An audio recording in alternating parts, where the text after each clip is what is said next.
Hello everyone and welcome to my channel. This is Bridget of Bridging Healthcare, and it's such a wonderful opportunity to be back again to talk to you guys. As you very well know, in this channel I'll talk about everything that makes you a unique and spectacular healthcare professional.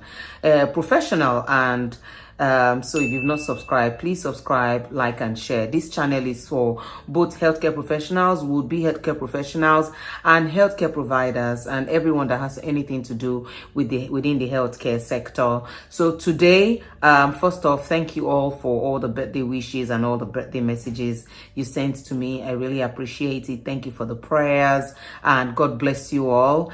In Jesus' name, amen. So let us delve right into the matter for the day. Today, I want to talk about something that may majorly affect people that live in the UK. But if you don't live in the UK and you're in the healthcare space, or you are thinking to work in the healthcare space, then this is for you, okay? So get your pen and paper and let's start.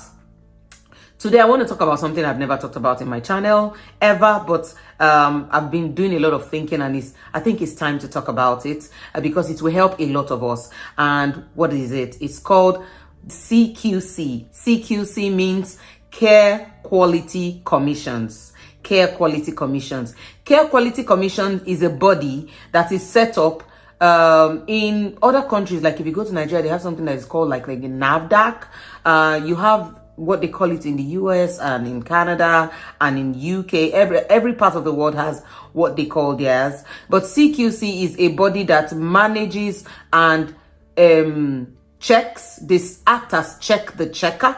They act as a support system. They act as coming up with policies that protect people and protect the provider. So CQC is both for the people who are vulnerable, they are for the carers, the healthcare professional, the doctors, the nurses. They are also for the provider. So their work is an all-encompassing, and they are not controlled by the government. So they are very, very separate body. And I like the fact that they can make objective decisions. They can come up with policies. And do you know that even in the UK, the CQC for care providers, they will always come to do something like an assessment or like a review. And I don't know what they call it in your part, so I don't want to be very specific with what it is called. But they come to your company to check your quality level, and they put you on a rating. You know, just like in the educational system, you have the Ofsted, right? The Ofsted will check your quality of service, the quality of what the teachers are doing, what the students are doing, and then they put that school on a rating, and that rating is published. So anybody that wants to send their child to that school will know whether it's a good school or not. The same thing with the Care Quality Commission. However, they are stricter. So the Care Quality Commissions comes up with yearly policies, sometimes every six months. If they need to do a review and send something else, they will. And their policies are to make sure that, you know, people are supported right. People are served right, you know, and the carers their rights are also protected, okay? And not only that, the providers' right is also protected. So I think they are all round and they are very balanced. So how does this affect you as a care professional? Now I'm going to be talking about care profession from the carers, phlebotomists, the doctors, the nurses, and all of us. So for a care professional, your duty is to be aware of all the policies, all the rules and the guidelines that have been laid down by the Care Quality Commission, because with that you are able to know the boundaries of your care. So, you know, there are some things that are not just, you can't just do, and there are some things that you can do. There are some ways you can't speak. If you check, sometime last year I did a series on the language of care. There's a way you can talk about your clients, there's a way you can talk to them, there's a way you can support them. And what CQC does is to manage that. They manage that. If you are in a carer, you are not allowed to do anything that has to do with blood. You're not allowed to draw blood. Okay, so the CQC makes sure that your role is within your learning, your training, and what you are recruited for. If you're a phlebotomist, your job is to draw blood. So if you've not studied cannulation, you shouldn't cannulate. You see, so they maintain the standard so that the people get what they deserve. So on the level of the carer, that is the lowest level, which is let me not call it the lowest level, not on the pyramid, on the level of the professional. Okay, they tell you the guidelines. Like, do you know that in the UK before we used to call it clients, right? We used to call them clients, and then we started calling them service users, right?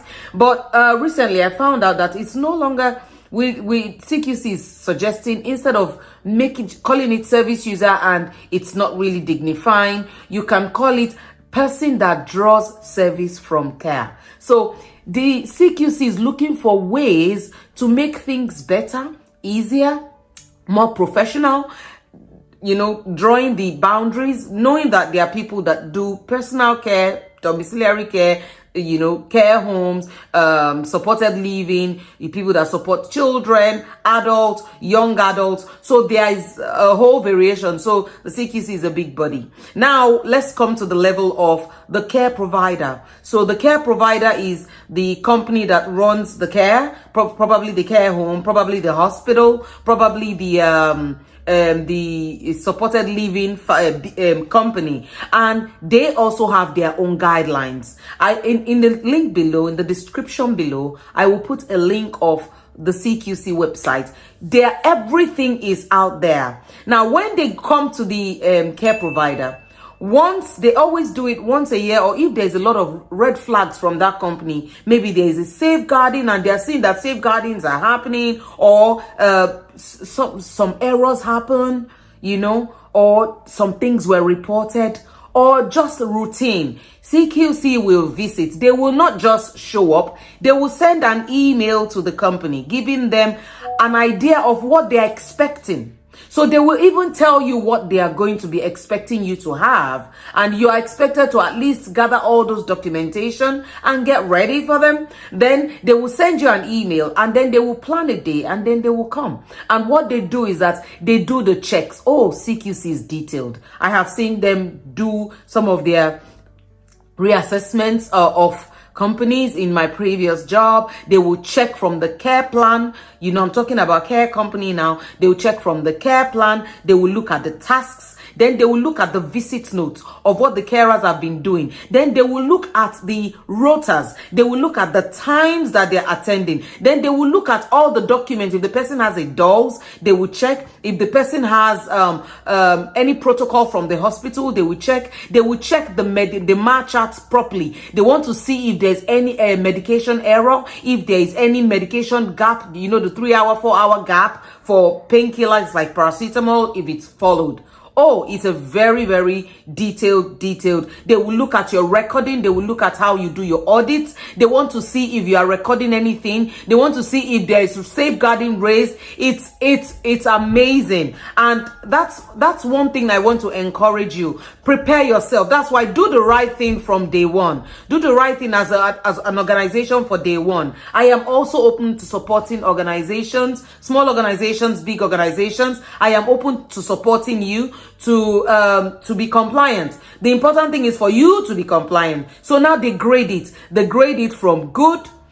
They gave it from bad to good to outstanding. Now, if you're outstanding, that means that your company is compliant, and it always gives you a good rating. Even it makes your business grow, is what people pride themselves in. There is a lot of celebration. I remember my previous job, when we had the CQC visit and we did well, the company took everybody out for a meal, because if you are not good enough, they can shut down that company. And then what the CQC does is that they are not just there to make you fail. If you've not done well enough, They will give you a list of what they want you to correct, and they will give you a timeline. And after that timeline, they will come back. It is when you fail at it that then you are in trouble. So CQC is amazing, if you ask me. It keeps people in check. It keeps companies in check. They also protect sponsors. If you're a sponsored staff, they check the 11-hour gap. Are people resting, or you are overworking people? Because when people are not resting and they are overworked, that is when they make mistakes. So CQC will point out all these things. They will look at visit note. What are they writing in the visit note? That's why you need to teach your staff how, whatever training you've given to your staff, you are helping yourself as a company, because they will teach your staff. And CQC sometimes reaches out to staff, and then they want to ask a few questions. If you are overusing, if there is some form of abuse in your organization, if you are racist, if you are doing, if you are overworking a few set of people and underworking a few set of people, CQC can raise that. So these are some of the things that CQC does in the organization. The same thing with a hospital, the same thing with a care home, but they do these checks, and then they put this rating online so you can know about the company. And if the company is not good enough, they let you go.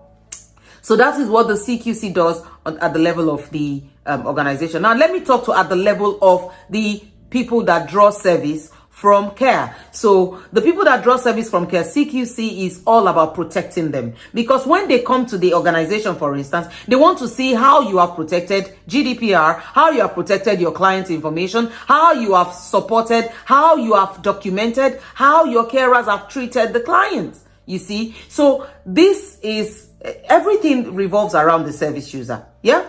Then they also want to be sure that the service user is also doing their own part. So they educate, they signpost, they guide, they give all kinds of support. And that is why you need to know. If you're planning to come to the UK, or you're already in the UK and you're working in the healthcare space, or you're going to work in the healthcare space, please go on the link below and just read about the CQC and what it's required, because they'll be mentioning it a lot in your office, in the hospital. They'll be mentioning it a lot, and you need to know the guidelines.